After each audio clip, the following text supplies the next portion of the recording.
Hello students, welcome to my channel infinity mathematics classes. आज हम लोग स्टार्ट करेंगे क्लास 10th सीबीएसई बोर्ड का पहला टॉपिक पॉलिनोमियल्स। इसको हम एनसीईआरटी में से चैप्टर नंबर 2 के नाम से जानते हैं। चैप्टर नंबर 2 है हमारे एनसीईआरटी बुक में। तो पॉलिनोमियल्स के बारे में क्लास 9th में हम लोगों ने पढ़ रखा है कि पॉलिनोमियल्स क्या होते हैं, डिग्रीज क्या होती हैं, कोएफिशिएंट्स किसे कहते हैं। ठीक है, तो एक क्विक रिवीजन लेते हैं हम लोग क्लास 9th का, फिर हम लोग पढ़ते हैं कि पॉलिनोमियल 10th क्लास में क्या बताया गया है। तो क्लास 9th में जैसे हमने पॉलिनोमियल पढ़ा तो सबसे पहले एक मैथमेटिकल टर्म होता था जिसको हमें पहचानना होता था कि ये पॉलिनोमियल है या नहीं। जैसे हम बात करें कोई भी अननोन आप लोग जानते हो, ए से जेड तक के जितने भी हमारे अल्फाबेट्स हैं ये सब अननोन्स कहलाते हैं मैथ में, राइट। जैसे ज्यादातर सबसे बेस्ट अननोन मैथ में हम लोग एक्स वाई जेड को यूज करते हैं, और फिर पी क्यू टी भी यूज करते हैं हम लोग। तो हमने कहा कोई भी एक हमारा मैथमेटिकल टर्म है, सपोज करो x square plus 2x plus 5। तो हमने पूछा कि क्या ये पॉलिनोमियल होगा। तो पॉलिनोमियल चेक करने के लिए बेटा आपको सिर्फ दो चार बातों पे ध्यान देना है कि पॉलिनोमियल में अननोन कभी भी रूट में नहीं होना चाहिए। रूट का मतलब चाहे वो स्क्वायर रूट हो, चाहे वो क्यूब रूट हो, राइट, या चाहे वो फोर्थ रूट हो, इसमें नहीं होना चाहिए। कोई भी पॉलिनोमियल में अननोन कभी भी square root, cube root, fourth root नहीं होना चाहिए, पहली बात। दूसरी बात, कभी भी अननोन की पावर निगेटिव नहीं होनी चाहिए, राइट। अननोन कुछ भी हो सकता है, x y z a b c d कुछ भी हो सकता है। तो और तीसरी बात हमारी है कि कभी भी किसी भी अननोन की पावर फ्रैक्शन नहीं होनी चाहिए। चौथी और हमारी इंपॉर्टेंट बात है कि हम कभी भी कोई अननोन अपॉन में नहीं होना चाहिए। कोई भी अननोन हो सकता है, x y z p q r t, right. Equation जिस अननोन में होगी हम पॉलिनोमियल को उस अननोन के फॉर्म में देखेंगे। अगर इन चारों बातों में कोई एक बात, दो बात या चारों बातें उस पॉलिनोमियल में होल्ड हो रही हैं तो वो पॉलिनोमियल नहीं होगा, राइट। तो हम लोग यहाँ पे देखते हैं तो अननोन हमारा x के फॉर्म में है और x की कहीं पावर निगेटिव नहीं है, कहीं पावर फ्रैक्शन नहीं है, x हमारा रूट में नहीं है, ना क्यूब रूट में है, x अपॉन में नहीं है, तो yes it is a polynomial. अगर हम बात करें x square plus 2 under root x plus 5 की, यही वाले क्वेश्चन में अगर हम x की जगह रूट x कर देते तो it is not a polynomial, because ये वाली बात होल्ड नहीं हो रही है क्योंकि अननोन रूट में नहीं चाहिए हमें, राइट। अगर हम देखें y की पावर 2/3 प्लस 5y प्लस 9 ऐसे कर दें तो भी ये पॉलिनोमियल नहीं होगा क्योंकि अननोन की पावर फ्रैक्शन आ रहा है। अगर हम बात करें 1/t प्लस 5 तो ये भी पॉलिनोमियल नहीं होगा क्योंकि अननोन कहां आ रहा है। ये भी पॉलिनोमियल देखिए बेटा नहीं होगा क्योंकि अननोन कहां आ रहा है, अपॉन में। 1/t प्लस 5 भी पॉलिनोमियल नहीं होगा क्योंकि अननोन अपॉन में आ रहा है, राइट। तो हम लोग ने पॉलिनोमियल को जाना कि पॉलिनोमियल अगर कोई भी मैथमेटिकल टर्म पॉलिनोमियल तब बनेगा जब उसमें अननोन रूट, क्यूब रूट या फोर्थ रूट या कोई भी रूट में हो तो नहीं होगा पॉलिनोमियल। फ्रैक्शन पावर होगी तो नहीं होगा, निगेटिव पावर होगी तो नहीं होगा, अपॉन में अननोन होगा तो नहीं होगा। ये चारों बातों को देखना है। अगर ऐसा होता है तो नॉट अ पॉलिनोमियल। अब आगे बात करते हैं डिग्री की। What is the meaning, what is mean by degree. Degree का मतलब होता है highest power, H highest power. Degree का मतलब हाईएस्ट पावर होती है, सबसे बड़ी पावर, हाईएस्ट पावर। लेकिन पॉलिनोमियल में सबसे पहले आपको पहचानना होगा वो पॉलिनोमियल है या नहीं। अगर वो पॉलिनोमियल है तो ही उसकी डिग्री होगी, अगर नहीं है पॉलिनोमियल तो उसकी डिग्री नॉट डिफाइन होगी।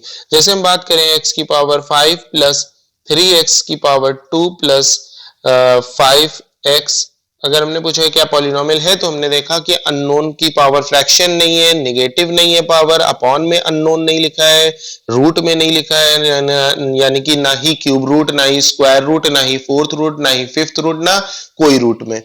तो इसका मतलब ये पॉलिनोमियल होगा। अगर ये पॉलिनोमियल होगा तो अननोन में सबसे बड़ी पावर क्या है, यहाँ 5 दिख रही है, यहाँ 2 है, यहाँ 1 है, तो 5 पावर है, तो डिग्री कितनी हो जाएगी इसकी 5।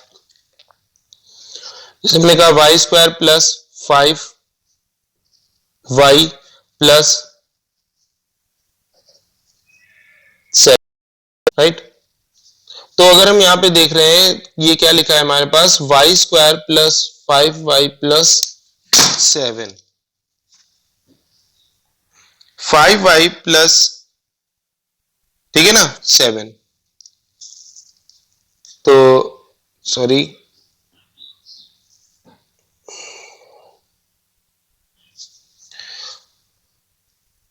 तो यहां पे आप देख रहे हो, यहां पे क्या लिखा है, Y square plus 5y plus 7, ये हमारे पास लिखा हुआ है टर्म।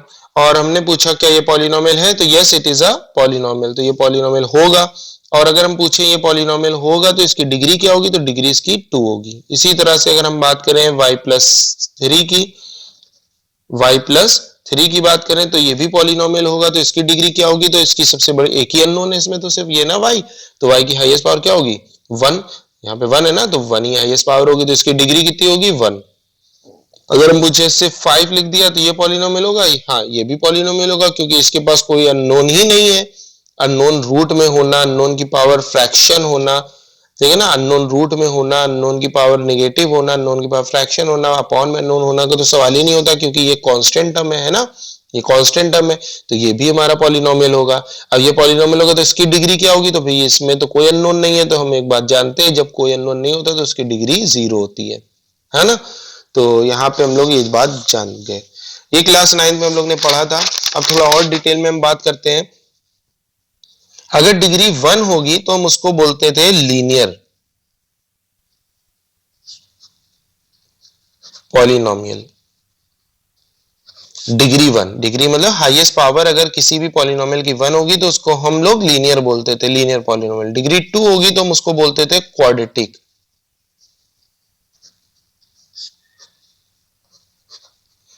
Polynomial, right. डिग्री अगर 3 होगी तो हम उसको बोलेंगे क्यूबिक पॉलिनोमियल। तो ये हम लोग ने जाना कि अगर डिग्री 1 होगी तो हमारा लीनियर पॉलिनोमियल होगा, डिग्री 2 होगी तो हमारा क्वाड्रेटिक पॉलिनोमियल होगा, डिग्री 3 होगी तो हमारा क्यूबिक पॉलिनोमियल होगा। अब हम आगे बढ़ते हैं, इसी तरह से डिग्री 4 होगी तो बाय क्वाड्रेटिक होगा, ठीक है ना। तो मेरे ख्याल से कि लीनियर पॉलिनोमियल आपने छोटी क्लास में पढ़ा है, लीनियर क्या होता था, लीनियर इक्वेशन क्या होती थी, उसको सॉल्व कैसे करते थे। क्वाड्रेटिक भी आप लोग ने थोड़ा बहुत अगर सॉल्व करना जाना हो तो ठीक है, लेकिन क्यूबिक 10th क्लास का में हम लोग सीखेंगे, और क्वाड्रेटिक को भी सीखेंगे कैसे सॉल्व करते हैं। लीनियर को तो सॉल्व करना बहुत सिंपल था, हम लोगों ने क्लास 6 7th में भी सीखा, 8th में भी सीखा। अब हम देखते हैं कि सबसे पहले हम लीनियर के बारे में बात करते हैं। तो x plus 5 is equal to, suppose करो 0 है, ये लीनियर इक्वेशन है, इसको सॉल्व करने का तरीका क्या था, x इज इक्वल टू -5, बस ये सॉल्व हो गया। अगर आया 2x plus 3 is equal to 0, तो इसको सॉल्व करने का तरीका क्या था, तो 2x is equal to -3 and x is equal to -3/2। ये तो लीनियर था ना हमारे पास इक्वेशन, इसको हम लोग ने इस तरह से सिंपली सॉल्व कर लिया। चलिए अच्छा, अब हम बात करते हैं आगे आज के क्लास 10th के टॉपिक की, zeros polynomial, zeros of a polynomial. किसी भी पॉलिनोमियल के जीरोस किसे कहते हैं। पॉलिनोमियल के जीरोस को जानने से पहले आप ये समझिए कि कोई भी मैथमेटिकल टर्म को हम लोग डिफाइन किससे करते थे, हम लोग डिफाइन करते थे, जैसे सपोज करो p ऑफ x, p का मतलब होता था polynomial, p for polynomial in term of x, मतलब वो पॉलिनोमियल x वाले अननोन की शक्ल में लिखा है। तो यानी कि आगे जो भी मैथमेटिकल स्टेटमेंट पॉलिनोमियल का होगा वो x की शक्ल में होगा, जैसे x की पावर 2 हो जाए, 3x हो जाए, +5 हो जाए, होगा x में ही, पावर कुछ भी हो सकती है उससे मतलब नहीं, लेकिन शक्ल पूरी x के टर्म में होगी।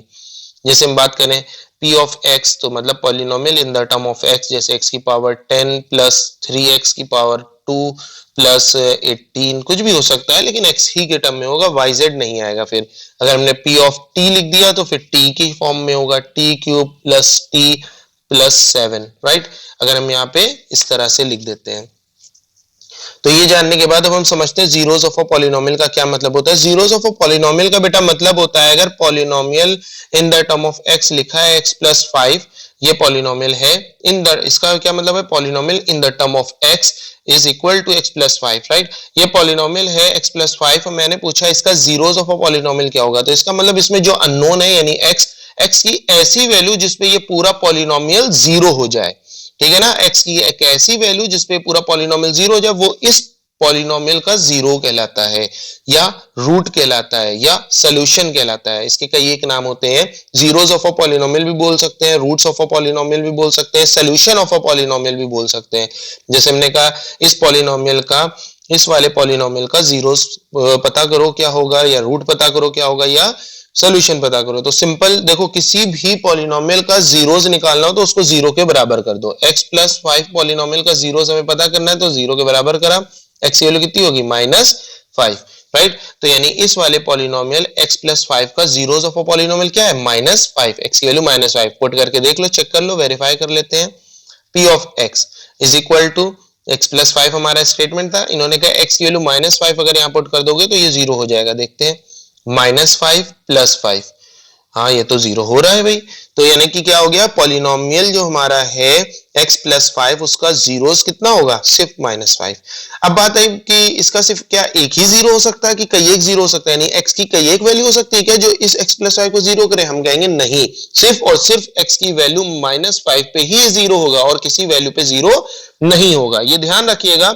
अब बात आई कि ये कैसे पता करेंगे सर किसी पॉलिनोमियल के कितने जीरोस होंगे? तो उसको पता करने का सबसे बेहतर तरीका है, कितने जीरोस होंगे ये तो बता देंगे, क्या होंगे इसको तो सॉल्व करके ही निकालेंगे। तो अगर डिग्री 1 है तो उसका सिर्फ एक ही जीरो पॉलिनोमियल होगा, अगर डिग्री 2 है तो उसके सिर्फ दो ही जीरोस पॉलिनोमियल होंगे, अगर डिग्री 3 है तो उसके सिर्फ तीन ही जीरोस पॉलिनोमियल होंगे। और डिग्री तभी निकलती है जब वो पॉलिनोमियल होता है, और पॉलिनोमियल नहीं है तो डिग्री नॉट डिफाइन होगी। अब पॉलिनोमियल है या नहीं है कैसे पता करेंगे, अभी आपको बताया। तो अगर हम देखें लीनियर है ये, और लीनियर की डिग्री 1 होती है, तो डिग्री 1 होने की वजह से सिर्फ देखो एक ही तो इसके x की वैल्यू निकल रही है, और एक ही इसका जीरो पॉलिनोमियल होगा, यानी इसका रूट होगा या सोल्यूशन होगा। ठीक है, जीरो का कई एक मीनिंग होते हैं, रूट भी हो सकता है और सोल्यूशन भी हो सकता है।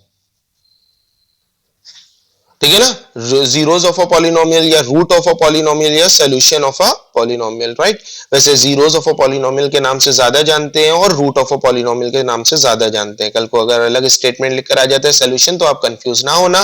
किसी भी पॉलिनोमियल का जीरोस का मतलब उस पॉलिनोमियल में पड़े हुए अननोन की एक ऐसी वैल्यू जिसपे वो पूरा पॉलिनोमियल जीरो हो जाए। मैंने अननोन बोला, अननोन का मतलब वो XYZ कुछ भी हो सकता है अननोन, राइट। यहाँ पे एक्स है, ज्यादातर बेटा एनसीईआरटी में और आपके आरएस अग्रवाल, अगर आप रेफरेंस बुक लगाते हो एनसीईआरटी के बाद रेफरेंस में आरएस अग्रवाल लगाते हो या आरडी शर्मा लगाते हो, ठीक है ना, तो उसमें ज्यादातर जो हमारी इक्वेशन होती है वो एक्स में या वाई में होती है, ठीक है ना, और जेड में भी हो सकती है, लेकिन कुछ भी हो सकता है। देखो मैं कह रहा हूँ बोर्ड एग्जाम का आप नहीं कह सकते, ज्यादातर अगर मान लो कोई दूसरा डिफरेंट अननोन आ जाए तो आप कंफ्यूज ना होना, ठीक है ना, कि यहाँ पे तो सर टी में आ गया अननोन। अननोन मैंने कहा फिर से कि कुछ भी हो सकता है, आपको सोल्यूशन पे ध्यान देना है। तो बेटा लीनियर को तुम सॉल्व करना, इसीलिए मैं कह रहा था आपको लीनियर सॉल्व करना आता है। कल को जीरोस पॉलिनोमियल लीनियर का पता करेंगे तो सिंपली उसको जीरो के बराबर करके एक्स की वैल्यू निकाल लेंगे, जो एक्स की वैल्यू होगी वो हमारा जीरो पॉलिनोमियल होगा। अब आगे बढ़ते हैं क्वाड्रेटिक पॉलिनोमियल की तरफ, ठीक है ना। अगर कल को हमारे पास polynomial in the term of x ऐसे लिखकर आ गया, x square plus 5x plus 6। अब हमने पूछा बताओ इस पॉलिनोमियल के जीरोस क्या होंगे, ठीक है ना, इस पॉलिनोमियल्स के जीरोस क्या होंगे या रूट्स क्या होंगे या सोल्यूशन क्या होंगे। तो फिर वही बात आई कि इस पॉलिनोमियल को हम लोग किसके बराबर कर देंगे, जीरो के बराबर, ठीक है। तो ये हमारी क्या है, क्वाड्रेटिक पॉलिनोमियल। कौन सी पॉलिनोमियल है, क्वाड्रेटिक। देखो क्वाड्रेटिक लीनियर को तो सॉल्व करने का सिंपल तरीका था लीनियर इक्वेशन की तरह, लेकिन क्वाड्रेटिक और क्यूबिक ये दो टॉपिक को बहुत अच्छे से सीखना क्लास 10th में, क्योंकि क्वाड्रेटिक पॉलिनोमियल से रिलेटेड एक चैप्टर है 10th क्लास में, क्वाड्रेटिक इक्वेशन। आप यहां से सीखोगे तो क्वाड्रेटिक इक्वेशन काफी हद तक सॉल्व करना आ जाएगा, और क्यूबिक का भी आपको टॉपिक बहुत अच्छे से सीखना है। तो बेटा ये दो टॉपिक को बहुत अच्छे से सीखना है, ठीक है। कौन सा, क्वाड्रेटिक क्यूबिक, और एक बाय क्वाड्रेटिक भी है, लेकिन अगर आप क्यूबिक सीख गए तो बाय क्वाड्रेटिक भी सीख जाओगे, वो कोई इशू नहीं है, राइट। क्वाड्रेटिक और क्यूबिक में डिफरेंस है, ठीक है, लेकिन क्यूबिक बाय क्वाड्रेटिक और उसके ऊपर का मेथड ज्यादातर सेम रहता है। अभी फिलहाल हम क्वाड्रेटिक को सोल्यूशन करना सीख रहे हैं, फिर हम क्यूबिक को देखेंगे, ठीक है। तो क्वाड्रेटिक को देखते हैं कि क्वाड्रेटिक को किस तरह से हम लोग सॉल्व करते हैं। देखो क्वाड्रेटिक के तीन मेथड होते हैं सॉल्व करने के, कितने मेथड, तीन मेथड। पहला मेथड होता है फैक्टराइजेशन,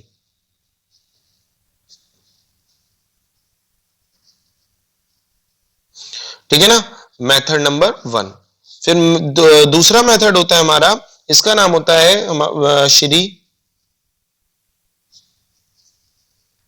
धरा आचार्य फॉर्मूला। अब ऊपर जगह नहीं है तो मैं नीचे लिख दे रहा हूं। थर्ड मेथड होता है कंप्लीटिंग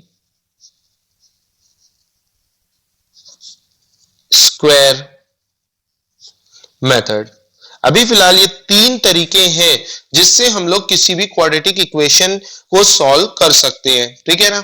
तो किसी भी क्वाड्रेटिक इक्वेशन को सॉल्व करने के हमारे पास ये तीन मेथड हैं। पहला फैक्टराइजेशन, दूसरा श्रीधर आचार्य फॉर्मूला और तीसरा कंप्लीटिंग स्क्वायर। ये तीनों मेथड से आंसर सेम आता है, ठीक है ना। लेकिन क्वाड्रेटिक इक्वेशन जब चैप्टर हम लोग पढ़ेंगे तो उसमें तीनों मेथड को हम लोग बहुत अच्छे से सीखेंगे, क्योंकि बोर्ड एग्जाम में कभी कभी आ जाता है solve the quadratic equation by completing square method या बाय फॉर्मूला मेथड, यानी श्रीधराचार्य फॉर्मूला मेथड या फैक्टराइजेशन मेथड। तो आपको जो मेथड कहेगा फिर वही लगाना पड़ेगा। अगर नहीं कहता है तो आप कोई भी लगा दो, आंसर सेम आता है। तो अभी फिलहाल हम फैक्टराइजेशन मेथड को देखते हैं, क्योंकि हम पॉलिनोमियल चैप्टर पढ़ रहे हैं, क्वाड्रेटिक इक्वेशन नहीं। क्लास 10th का जो हमारा क्वाड्रेटिक इक्वेशन टॉपिक है उसमें हम लोग श्रीधराचार्य और कंप्लीटिंग स्क्वायर को डिटेल में समझेंगे। तो फिलहाल श्रीधराचार्य मेथड और कंप्लीटिंग स्क्वायर मेथड हम तब के लिए छोड़ देते हैं। अभी फिलहाल हम फैक्टराइजेशन मेथड को देखते हैं कि कैसे फैक्टराइजेशन मेथड की मदद से हम लोग इसके जीरोस, रूट्स या सॉल्यूशन निकालते हैं। बेटा एक बात ध्यान रखना बहुत अच्छे से, फैक्टराइजेशन श्रीधराचार्य कंप्लीटिंग स्क्वायर से हम लोग जीरोस या रूट्स या सॉल्यूशन निकालते हैं। किसके? क्वाड्रेटिक के, सिर्फ क्वाड्रेटिक के, किसी और के नहीं, लीनियर के नहीं, क्यूबिक के नहीं, सिर्फ क्वाड्रेटिक के। चलिए अब हम देखते हैं फैक्टराइजेशन मेथड। यहां पे हमने हेडिंग डालते हैं फैक्टराइजेशन, ठीक है ना। देखो फैक्टराइजेशन के लिए सबसे पहले क्वेश्चन को जिसको सॉल्व करना उसको नीचे कॉपी कर लो। बहुत अच्छे से ध्यान दो कि क्या समझा रहा हूं, क्योंकि आपके लिए बहुत इंपॉर्टेंट है, ठीक है। यहां पे सबसे पहले जो हाईएस्ट पावर है, क्वाड्रेटिक की पहचान क्या है कि उसकी हाईएस्ट पावर 2 होगी। तो जो हाईएस्ट पावर वाला टर्म है उसको और जो कांस्टेंट टर्म है उसको एज इट इज कॉपी कर लो, ठीक है ना। कॉपी कर लेना बिल्कुल जैसे लिखा है। फिर जिनको कॉपी किया उन दोनों को मल्टीप्लाई करके एक रफ में लिख लीजिए आप। इन दोनों मल्टीप्लाई करेंगे plus plus plus 6x square आएगा प्लस का, राइट। देखो ना जिन दोनों को कॉपी किया, किसको कॉपी करेंगे?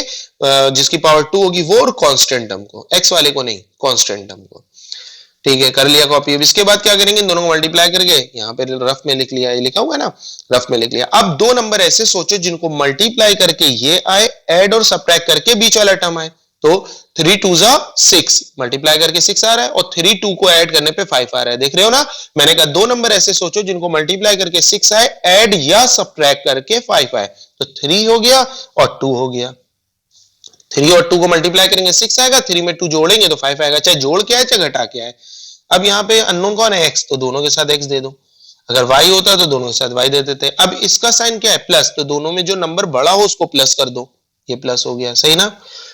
ये अगर प्लस है तो इन दोनों में जो नंबर बड़ा होगा उसको हम प्लस दे देंगे। अब एक बात बताओ, इन दोनों को जोड़ना है कि घटाना है? जोड़ के 5 लाना है कि घटा के 5? घटा के तो 5 नहीं आएगा, क्योंकि 3 में 2 जाएगा तो 1 ही बचेगा। 3 में 2 जोड़ेंगे तो ये बेटा प्लस है, तो इसको भी प्लस होना है ना। प्लस प्लस प्लस होता है ना, जब भी तो 3 2 5 होगा। अगर माइनस कर देंगे तो प्लस माइनस माइनस हो जाएगा। समझ में आया ये? अब स्टार्टिंग के 2 और एंड के 2 में हमेशा कॉमन लेते हैं। पहले इन दोनों में कॉमन लेंगे। इन दोनों में क्या कॉमन है? x। क्या बचेगा? x plus 3।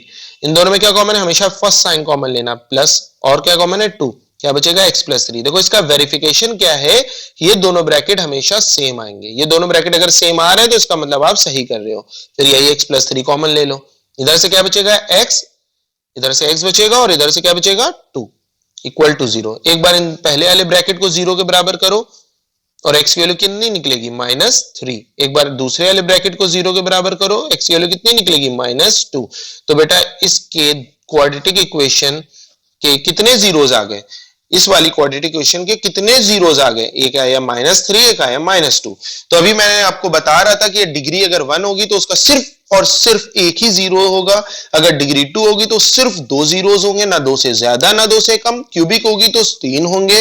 बाय क्वाड्रेटिक यानी कि जिसकी डिग्री 4 होगी उसके 4 जीरोस होंगे, राइट। तो यहाँ पे सिर्फ यही 2 है। इनका मतलब समझ लो ना, जीरोस का क्या मतलब होता है? जीरो का मतलब होता है इस पॉलिनोमियल जो x के टर्म में उसमें x की ऐसी वैल्यू जिसपे 0 हो जाए।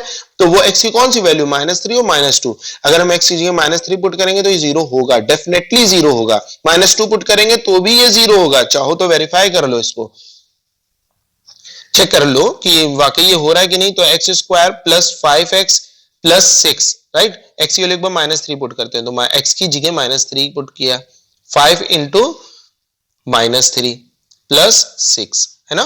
तो -3 का square plus 9 plus minus minus 5 3 15 plus 6, 15 में 9 माइनस करेंगे, माइनस का 6 प्लस 6, देखो 0 हो रहा है ना। इसी तरह से -2 पुट करना तो 0 हो जाएगा, ठीक है ना। और दुनिया का कोई भी एक x का ऐसा वैल्यू नहीं होगी जिस पे ये वाला पॉलिनोमियल 0 हो जाए। अगर होगी तो आप मुझे कमेंट सेक्शन में बताओ, इसी पॉलिनोमियल की, लेकिन इसी पॉलिनोमियल की, ठीक है ना, मार्क माय वर्ड्स, इसी पॉलिनोमियल की x की इन दोनों के अलावा कोई तीसरी वैल्यू अगर हो तो आप मुझे बता सकते हो।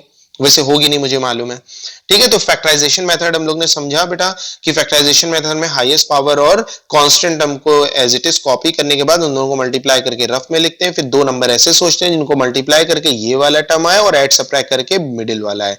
अब देखो क्वाड्रेटिक इक्वेशन में क्वाड्रेटिक एक तो जैसा मैंने लिखा है ऐसे आती है, तो हम लोग ये पूरा फैक्टराइजेशन मेथड जैसे बताया ऐसे करेंगे। लेकिन अगर क्वाड्रेटिक की शक्ल ऐसे हुई, दो तरीके और होते हैं शक्लों में, x square plus 2x is equal to 0, तब कैसे सॉल्व करेंगे।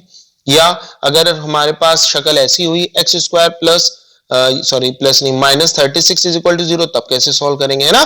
क्वाड्रेटिक के अगर ये दो शक्ल है, इन दोनों शक्लों में क्या फर्क है, यहाँ पे एक्स स्क्वायर है, एक्स है, कांस्टेंट टर्म नहीं है, यहाँ एक्स स्क्वायर है, कांस्टेंट है, एक्स का टर्म नहीं है। मैंने कहा ये वाला मेथड जैसे स्टेप बाय स्टेप मैंने बताया, ये तब करना जब एक्स स्क्वायर हो, एक्स हो और कांस्टेंट हो, ये तीनों लोग साथ में मौजूद हो। क्या क्या हो, एक्स स्क्वायर यानी हाईएस्ट पावर वाला टर्म होगा जब भी तो क्वाड्रेटिक होगी, और उससे एक कम पावर का टर्म यानी एक्स का टर्म हो और कांस्टेंट टर्म हो, तीनों टर्म मौजूद होंगे, यानी तीन टर्म की क्वाड्रेटिक होगी तो ये करेंगे। लेकिन अगर दो टर्म की क्वाड्रेटिक आई तो उसको बहुत सिंपल करने का तरीका, जैसे हम पहला वाला पार्ट करते हैं, x square plus 2x is equal to 0।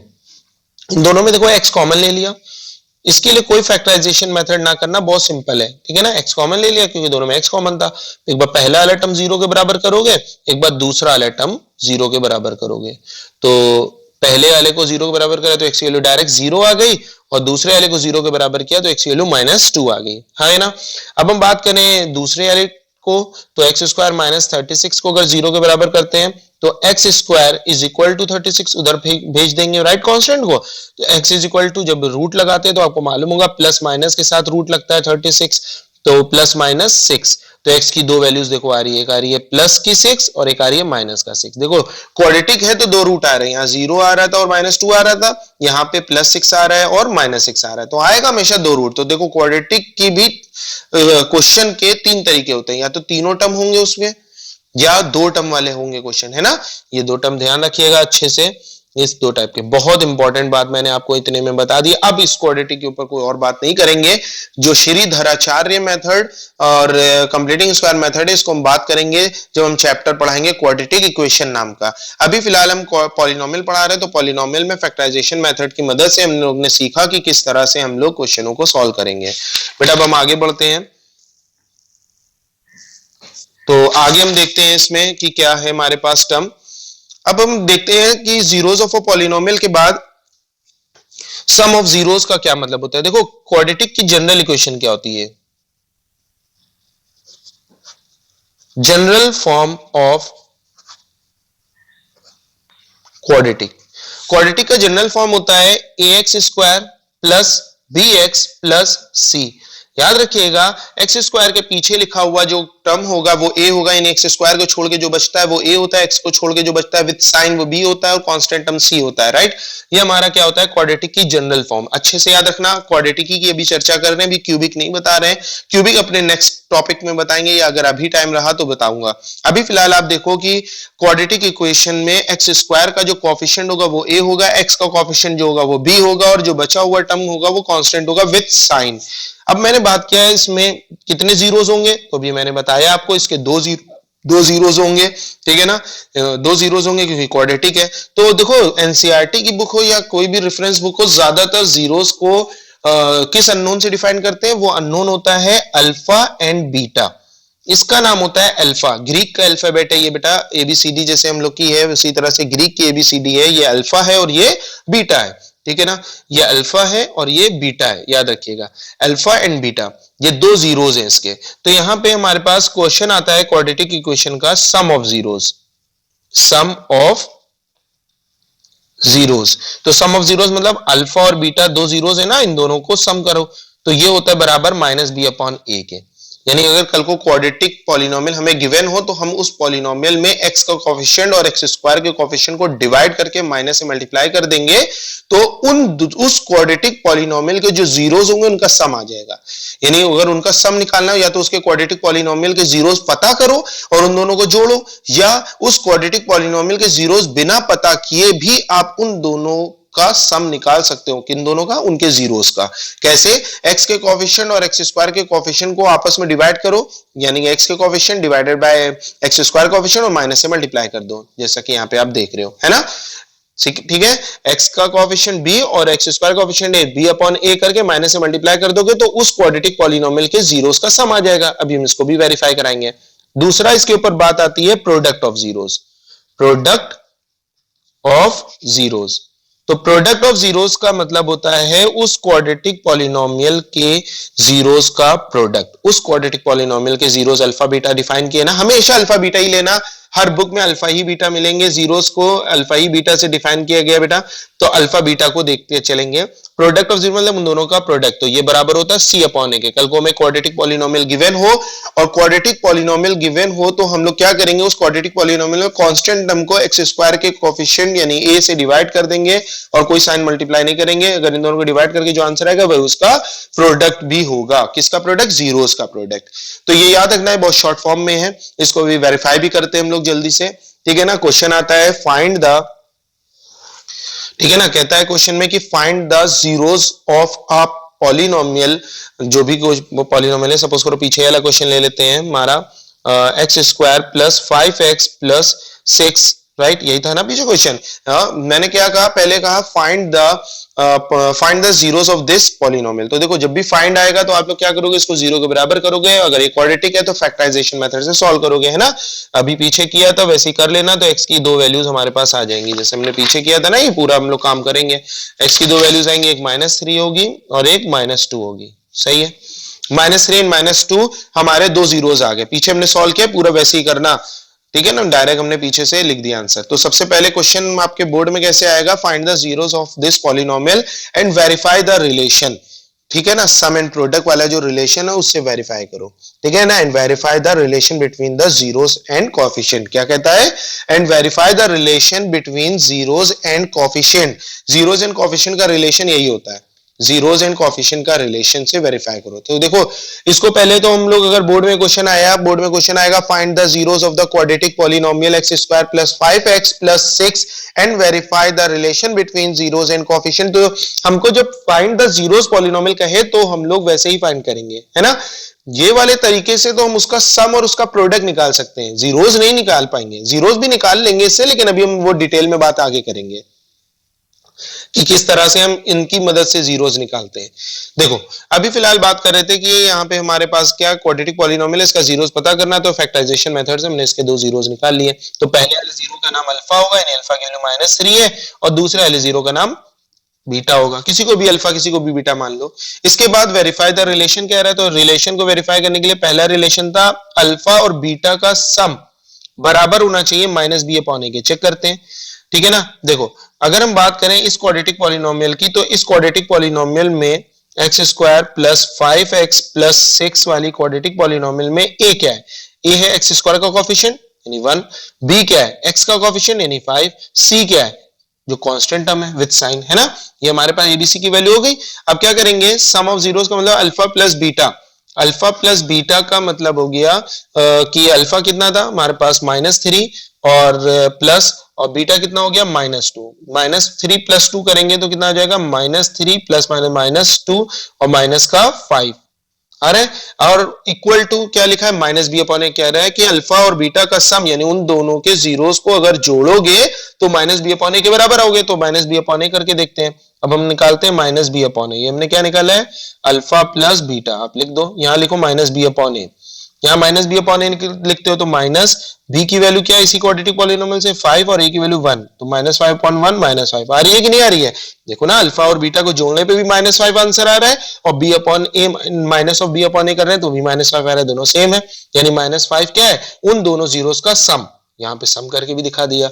तो या तो आप जीरोस निकाल के उन दोनों को जोड़ो या सीधे सीधे माइनस बी अपॉन ए कर दो। मेरे हिसाब से क्वेश्चन जब आगे पूछा जाएगा तो माइनस बी अपॉन ए करना ज्यादा बेहतर है। अगर हम यहाँ पे प्रोडक्ट ऑफ जीरोस निकालते हैं यानी अल्फा इंटू बीटा, तो अल्फा की वैल्यू अभी हमने निकाली -3 इंटू बीटा की वैल्यू -2 और -3 को मल्टीप्लाई करेंगे +6 आएगा। और अल्फा इंटू बीटा अगर आप देखो तो अल्फा इंटू बीटा सी अपॉन ए के बराबर होता है। अगर हम सी अपॉन ए कर देते तब भी 6 ही आंसर आता है। सी की वैल्यू देखो क्या है 6 है और ए की वैल्यू क्या है 1। 6 अपॉन 1 6 देखो आ रहा है। अल्फा इंटू बीटा करा तब भी 6 आया और सी अपॉन ए किया तब भी 6 आया। तो यहाँ पे जो मैंने बोला था ये रिलेशन की अल्फा बीटा का सम माइनस बी अपॉन ए होता है और अल्फा इंटू बीटा सी अपॉन ए होता है, ये बात सच हो रही है। तो ये रिलेशन को वेरीफाई करने के क्वेश्चन आते हैं। अब हम इसी के ऊपर आगे बात करते हैं बेटा कि यहाँ पे हमारे पास जो इक्वेशन, कभी कल को क्वेश्चन ऐसे भी आते हैं, if the zeros of a polynomial quadratic polynomial are if the zeros of a quadratic polynomial are 2, 3। 2 और 3 क्या है, किसी क्वाड्रेटिक पॉलिनोमियल के जीरोस हैं। जीरोस का मतलब अल्फा की वैल्यू 2 है और बीटा की वैल्यू 3 है। अच्छे से समझना, क्वाड्रेटिक पॉलिनोमियल के जीरोस दे रहा है कि sum of zeros and product of zeros दे रहा है। क्वेश्चन को पढ़ो और समझो। यहाँ पे लिखा है कि क्वाड्रेटिक पॉलिनोमियल के जीरोस हैं, एक 2 है और एक 3 है। तो अल्फा के लिए 2 बीटा के लिए 3 कह रहा है फाइंड द क्वाड्रेटिक पॉलिनोमियल। देखो क्वाड्रेटिक पॉलिनोमियल को निकालने का फॉर्मूला होता है x² minus sum of zeros into x plus product of zeros. ठीक है ना, सम ऑफ जीरोस इंटू x और product of zeros into k। किसी भी क्वाड्रेटिक पॉलिनोमियल, मैं फिर बात कर रहा हूं, अभी क्वाड्रेटिक की बात कर रहा हूं तो डिटेल में क्वाड्रेटिक को बढ़ा रहा हूं, क्वाड्रेटिक क्यूबिक कभी नहीं। तो हमारे पास क्वाड्रेटिक पॉलिनोमियल फाइंड करना होगा तो k times of x² minus sum of zeros into x plus product of zeros. x की जगह yz भी ले सकते हैं लेकिन x ज्यादा लेना बेहतर है। तो मैंने कहा कि अगर हमें जीरोस गिवन हो और उसकी मदद से हमें निकालना हो वो कौन सी क्वाड्रेटिक पॉलिनोमियल होगी जिसके ये दोनों जीरोस है, तो हम लोग क्या करेंगे, k multiply by x² minus sum of zero, जो दो जीरोस है उन दोनों को जोड़ दो यानी कि 2 और 3 का सम 5x हो जाएगा, प्लस प्रोडक्ट ऑफ जीरो, इन दोनों को मल्टीप्लाई कर दो, 2 3 6 हो जाएगा। सही ना, तो हमारे पास आ गया k x² minus 5x plus 6। Right, एक क्वेश्चन और आता है, जीरोस आर, ठीक है ना, ये क्या है, जीरोस है। If the sum of zeros is 2 and product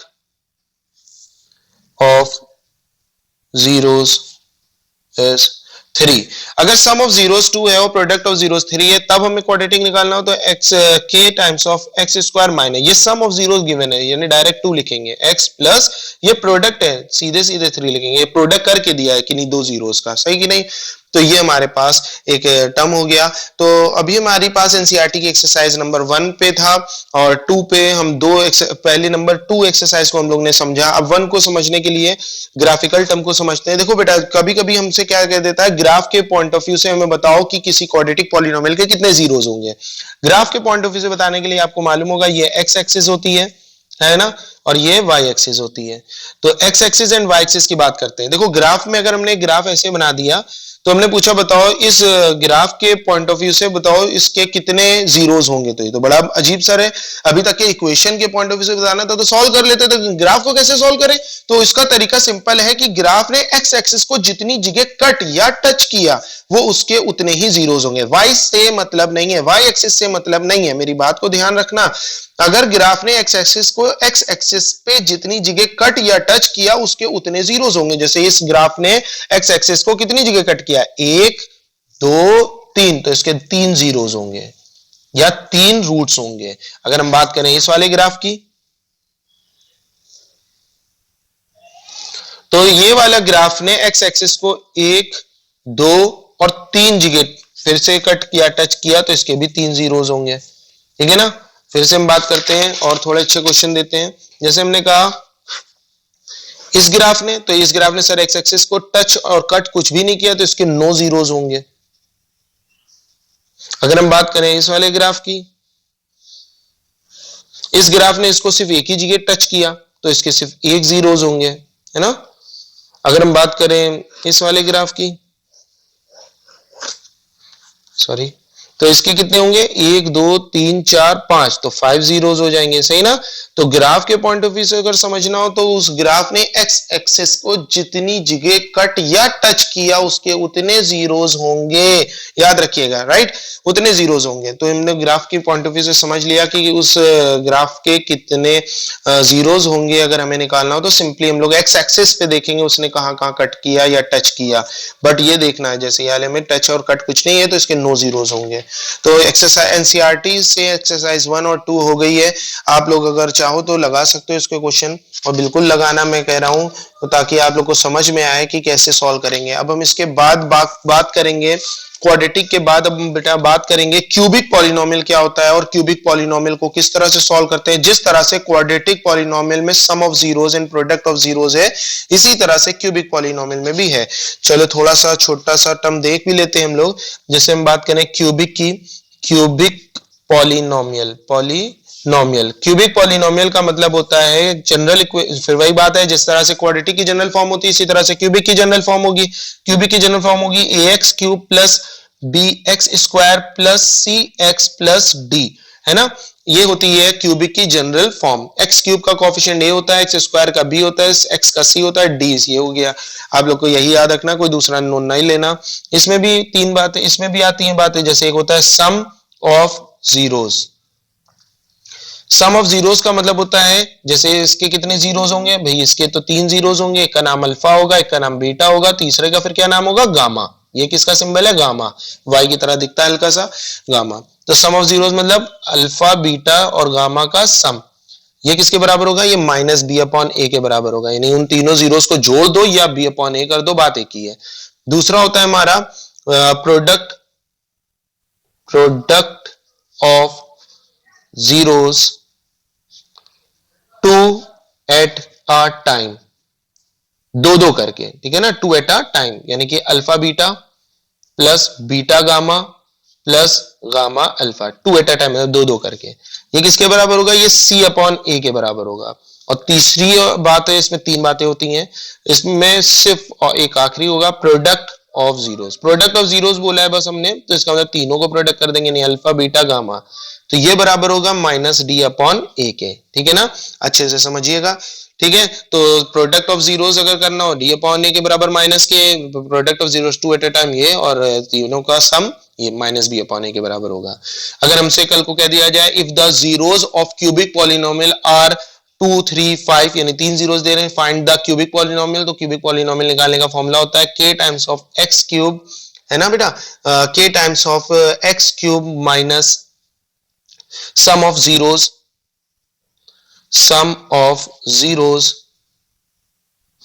into x square plus product of zeros 2 at a time, यानी alpha beta b plus beta gamma plus gamma alpha, ठीक है ना, इंटू x, ठीक है ना, फिर minus product of zeros, right, समझ रहे हो ना। ये सम ऑफ जीरोस को आप ऐसे ना लिख के वैसे लिख सकते हो जैसे मैंने आगे लिखा, alpha plus beta plus gamma. Alpha plus beta gamma का मतलब वही होता है सम ऑफ जीरो। मैं लैंग्वेज में लिख रहा था, लैंग्वेज में मुझे ज्यादा लंबा लगने लगा तो मैंने उसको मैथमेटिकल टर्म के फॉर्म में लिख दिया, अल्फा बीटा गामा के फॉर्म में। तो क्या होगा, k times of x cube minus sum of zeros into x square plus product of zeros two at a time into x minus product of zero, alternate positive negative sign इसमें carry होगा। तो आपको ध्यान रखना है बेटा फॉर्मूले को कि क्या होता है। बात आई कि सर ये क्यूबिक को सॉल्व कैसे करेंगे, है ना, जीरोस निकालेंगे कैसे। क्वाड्रेटिक को निकालने के लिए आपने 3 तरीके बताए, क्यूबिक को कैसे सॉल्व करेंगे, उसके कैसे जीरोस निकालेंगे, इसको हम लोग सीखेंगे बेटा अगले लेक्चर में। हम लोग पॉलिनोमियल के अगले लेक्चर में सीखेंगे कि क्यूबिक पॉलिनोमियल को सॉल्व कैसे करते हैं और उसके जो 3 जीरोस होते हैं उसको कैसे फाइंड आउट करते हैं। क्यूबिक पॉलिनोमियल को हम लोग डिटेल में बात करेंगे अपने नेक्स्ट लेक्चर में। तो आप लोग अभी फिलहाल ये 2 एक्सरसाइजेस जो मैंने एनसीईआरटी की बताई, और आपके पास अगर रेफरेंस बुक हो तो उसको, उसमें से आप क्वेश्चन ढूंढ के अच्छे करिए और कमेंट सेक्शन में मुझे बताइए, अगर कोई डाउट हो मैं उसको क्लियर करूंगा। और अच्छे से लगाइए, अच्छे से पढ़िए, घर के बाहर बिल्कुल ना जाइए, कोरोना वायरस की वजह से आपके स्कूल ऑफ